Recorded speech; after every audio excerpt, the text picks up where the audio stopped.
د سنو پښتونخوا ډیرو محترمو کتونکو السلام علیکم.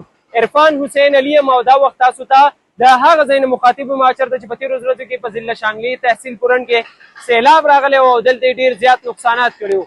تاسو ته معلومه ده چې بالکل روډ چې کوم دي هغه بند دي او د هغې د وجې نه خلکو ته ډېر زیات مشکلات دی.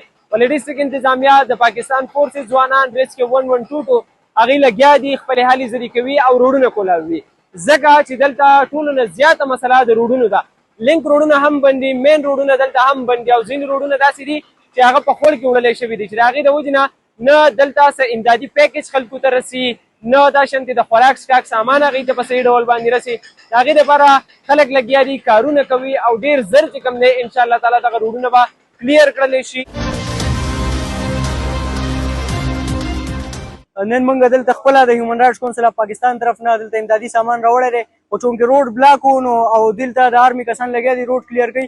واقعي دا یو ډېره غټه ښېګړه ده ځکه چې موږ کوم سامان راوړی دی او داسې د نور کوم ان جي اوز چې کوم سامان راوړي نو هغه بره کوم مستحقین چې دي متاثره ایریا چې کومه ده نو هغې ته هغه رسول دا یو مین مقصد یې زموږ. حالانکې دلته د آرمي کسان لګیا دي روډ کلیر کوي نو موږ د دې ډېر زیات مشکور یو او دلته د دې نه علاوه ډي سي او اے ډي سي هغوی هم موجود دي، هغوی هم خپله طرف نه د پي ډي ایم اے طرف نه سامان راوړی دی. موږ د دې ډېر زیاته شکریه ادا کوو چې دوی دلته راغلو. زه د درې په دې خوله کې پاتې کېږم د دې ځای پورې انشاءالله نن کیدای شي دا روډ کلیر شي. آرمي والا پرون راغلی دي د ټولې درې ویزټ یې کړی دی. د آرمي والا پرون خپل یو گاډی رالیږلی و خو هغه چونکې نشو راپاس کېدی نن یې بل راوسه نو د زمونږ چې کوم ایریا ده د هغې پورې به وشي.